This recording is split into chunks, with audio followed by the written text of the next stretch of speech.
Okay, we are coming back with new setting. Where is the recenter? Is here. Oh wow. It's really more crisp. A little bit too much, I think. And what about performance? How do you think about performance? I'm feeling a little stuttering. Not more 90 FPS, but a wait to be a preload, perhaps of texture. Now I'm running with DLSS off, and I'm using CAS. What is CAS? CAS is an upscaler built-in OpenXR toolkit, while I'm using OpenXR DLL instead of SteamVR. Okay? So, I'm using this kind of technique, the CAS upscaler instead of DLSS on DCS, Digital Combat Simulator, on iRacing, with great results. But, in this case, I'm feeling a little bit worse than previous test. Oh yes, not so good, not good. I'm using the scaler. Also, I have to tell you another important thing. In my first video about VR setting in eSport WRC that I made tonight, that is the very first test of the very first release VR beta headset support from eSport. I told you that the mirror resolution doesn't affect VR, but I was wrong, because I see when I'm pushing up the resolution. Now I'm using full HD resolution. It's more defined also in VR headset. It depends on the game. Some game the mirror doesn't affect the VR resolution. In this case, VR is affected by the mirror resolution. So if you increase your resolution, it could be a trick to improve the VR graphic performance. And I see is a little bit light than other setting. I try to explain better. If you pump up your resolution, you get more defined graphics in game, high value FPS, instead of pumping up the upscaler, DLSS, or some other texture details. I'm using lower texture detail, and I pump up the resolution. Unfortunately, if you are a VR headset player, you know that our journey is very long, it's very difficult. We have to work hard with test, study, and I'm happy to share that with you. You could improve my result, I'm sure you could, and share again to make the VR community better and better. But I'm playing now. I think all preload texture are finished. I also think the vegetation in this part of track are more light, but since 1 or 2 minutes the system ran at 91 rock solid FPS, and I think you get more responsive. I'm getting more responsive driving. As I told you in the previous video, it's not only for your eyes, but it's for performance in your driving, because all the feeling improve. If you got a wheel with high responsive hertz rate, is one thing.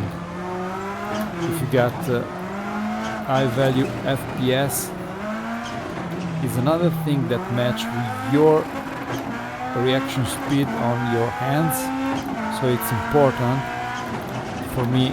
The minimum benchmark is 90 FPS in VR. You could use 45 or the half FPS. Oh, now I'm lost some frame. I'm 81, 78, 83. I'm distract myself. Now I'm freeze and I'm 90. Okay. So I'm talking about how responsive you could be with high value FPS. You could run this kind of game in motion reprojection. Now I don't want to explain what it is, but it's in few words is a technique that run at half frame rate, half hertz of your original native hertz setting panel.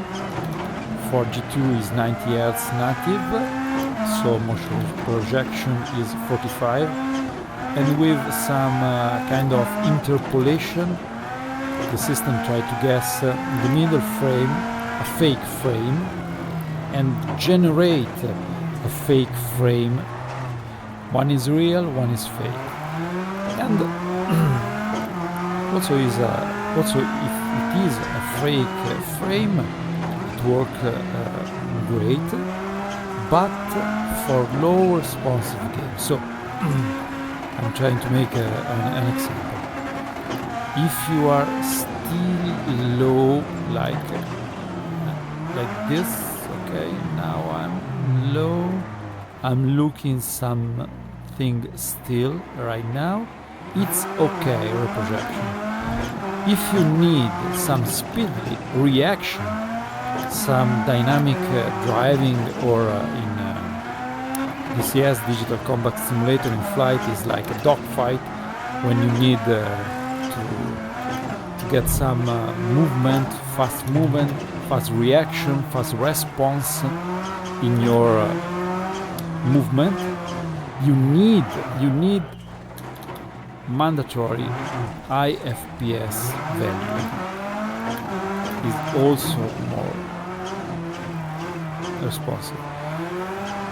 For give you another clear example, if you know the problem of the rolling shutter effect, when a camera make a pan like this, if you got 90 FPS right now, there's no problem of rolling shutter and no missing frame. If you are running your game on motion reprojection, in this case, when you move fast your head, you have some sick response. Not good. I can explain better why, but that's it. So, if you can, I prefer, it's my personal taste, it's not a law, but just personal preference. I preference lower down a little bit graphic and get a pure 90 FPS. Oh, again. This kind of error. Okay. And you are very responsive. Also to correct the direction of the car. Also to manage a proper drift when you use your handbrake. or when you have to correct an error on a rally. If you got 90 FPS, all is better, all your drive experience better. So for me, but not only for me, I heard is very important high FPS when you play this kind of game. You can sacrifice a little bit graphic if you want, in reason of a gameplay more responsive. Not everyone think this is the right way. I have some friends that prefer motion reprojection,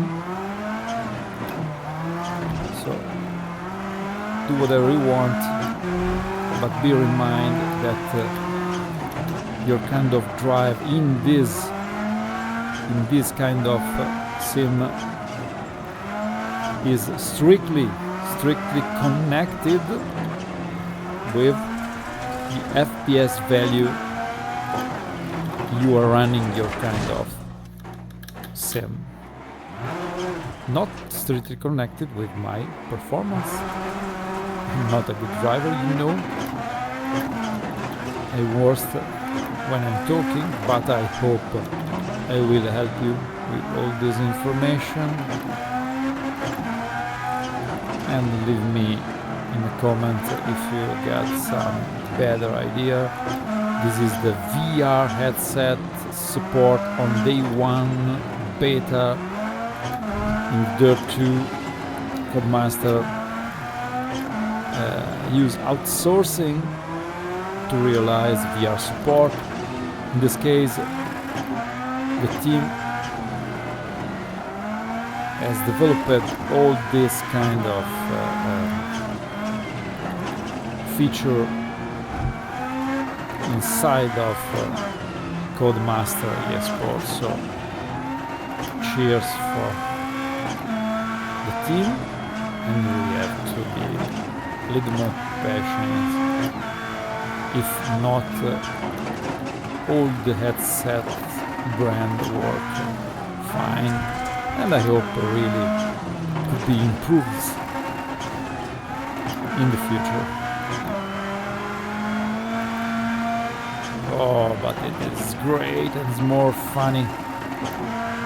I'm a graphic fanatic, I know, but